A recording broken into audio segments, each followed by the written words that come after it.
the topic that I picked today was specifically about ascension, the apocalypse, the three pillars, and which exit are you taking.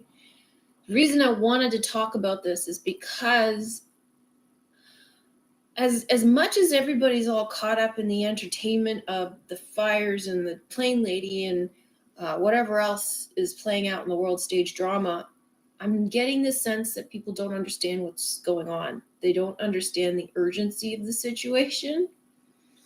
And I'm not saying that in terms of like fear. I'm saying that in terms of, get your butt in gear kind of thing. The urgency is there to put the pressure on us to clean up our side of the street, so to speak, to prepare for what's to come. And most people are so preoccupied with the external distractions that they're not seeing that this is a message to you to get a move on. This is a message to you to prepare for the end of the story, basically. And so like what I am seeing out there is a lot of confusion over how to handle this process and how to exit. And there's a lot of interpretations of which path to take and what to do, and what's right, what's wrong. And most of it is not accurate, depending on, like I say, which path you want to take. And I've said this before, so I kind of want to talk about it a little bit more, about how there's the solar pillar, lunar pillar, and middle pillar. And you take the solar pillar and come back here, take the lunar pillar and go up to the other world, or you take the middle pillar and you exit out. But most people aren't even aware that there are pillars. They just follow the, most talk about ascension is the New Age ascension talk, which is very superficial. And they don't they kind of just go with what's given to them and don't really internalize or consider for themselves, is this the right path for me? Is this the right path? But then there are some people who do that and they end up in Christianity and they end up with Jesus, which is not the right path either. That's the solar path. So you have to figure out, if it's the right path for you, then that's the right path for you. Not everybody is meant to exit out. Some people are meant to come back. Some people are meant to go to the other world, and some people are meant to rule the new kingdom. So you have to determine what you want and what's right for you. And a lot of people will say, well, I want to get out because I hate it here. But you haven't learned your lesson. If you haven't learned your lesson, you're not going to get out. So this is why I'm saying that there's some urgency here. The message that's being shown to us is to say, this is a big red warning flag of what's to come. And if you haven't done the work, this is where you're going to end up. So pick a path and commit to it and follow it no matter what. But it's okay if you want to come back. It is okay. There's nothing wrong with coming back if that's what you want. And a lot of people are like, well, I want to get out. Why do you want to get out? You want to get out because you're tired of the suffering.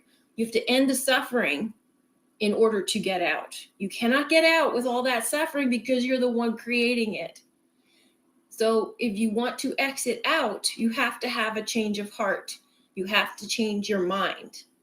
You cannot leave here with the same mind that created the crap that's in this world. So this is why if your need to escape, your need to leave is rooted in suffering and rooted in, I hate this place, that's the energy that you're taking with you. You haven't healed it. You haven't cleansed it. You haven't dealt with it and processed it. So you can't leave.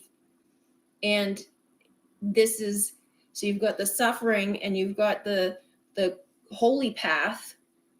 That's not the right path either, because then you're hating on the physical, you're hating on the elites, you're hating on the external, you're blaming other people. So you haven't dealt with that either. And so you think that you're better than everybody else because you're on this holy path, or this, the new age path. You're ascending, but you're just going to go to the next world. And that's okay too, if that's what you want. But be aware of where you're going. Be aware of what you want.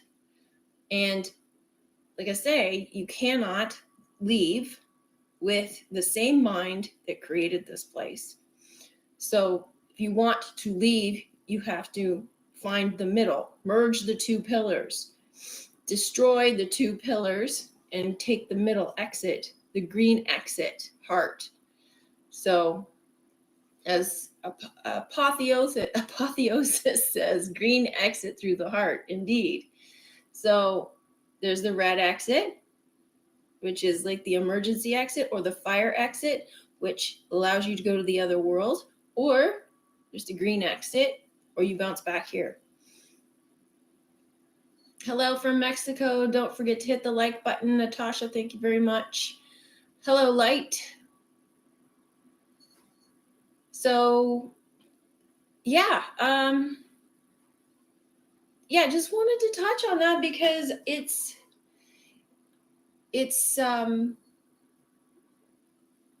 difficult, first of all, for a lot of people to even identify that there are three pillars. They're not even aware of the fact that there are three pillars. And they don't know what it means to be on the middle pillar. Simply going through the heart is part of it, but not all of it. You have to merge the two. You have to, in order to find the third pillar, you have to merge the two, which is getting out of the fear. And, I've talked about this quite extensively, that a lot of people they still have trouble taking it from the intellectual to the practical, to actually performing that within. And then there's this sort of misguided notion of the middle pillar ritual of that's what the middle pillar ritual is. It's not. That's something completely entirely different.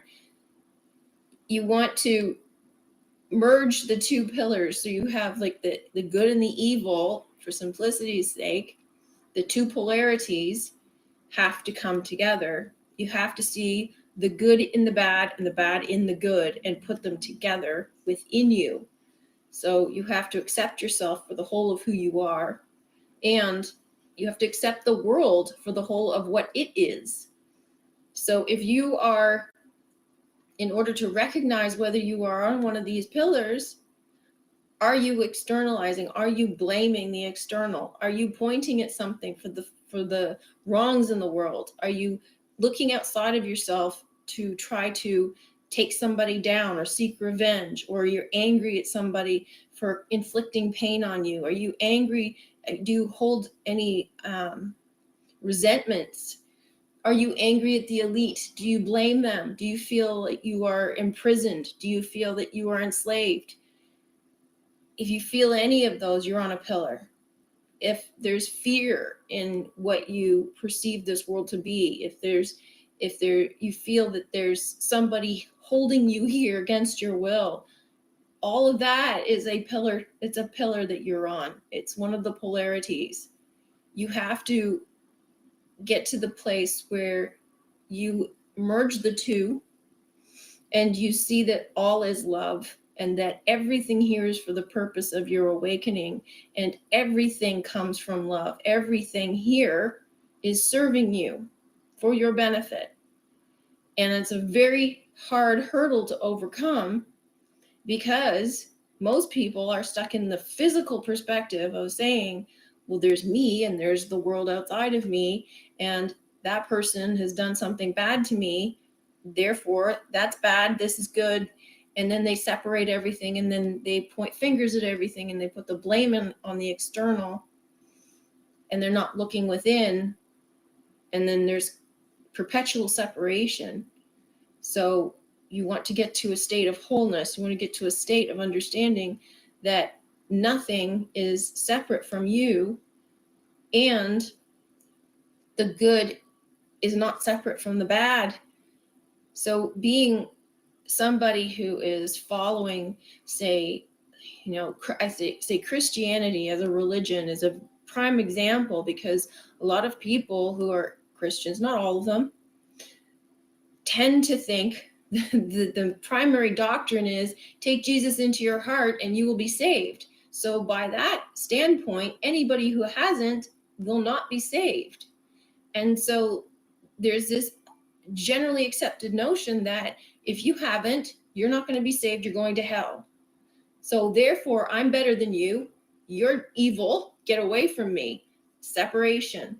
And anybody who says the opposite is the Antichrist. So again, demonizing, again, pointing at the external, and also putting the power outside of yourself and putting your faith in being saved by somebody else. You are the one who has to save yourself.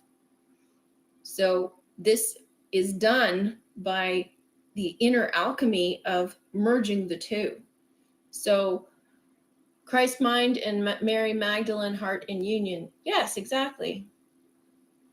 Quirky chick, hello. So yeah, that's just a light opener.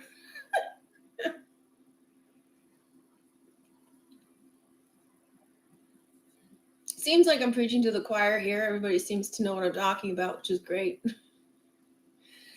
But yeah, okay, I'm done. You want to talk? If you like this video, please show your support for my channel. Like, share, subscribe, comment, contribute. Thanks for listening. Hope you're having a great day. Bye for now.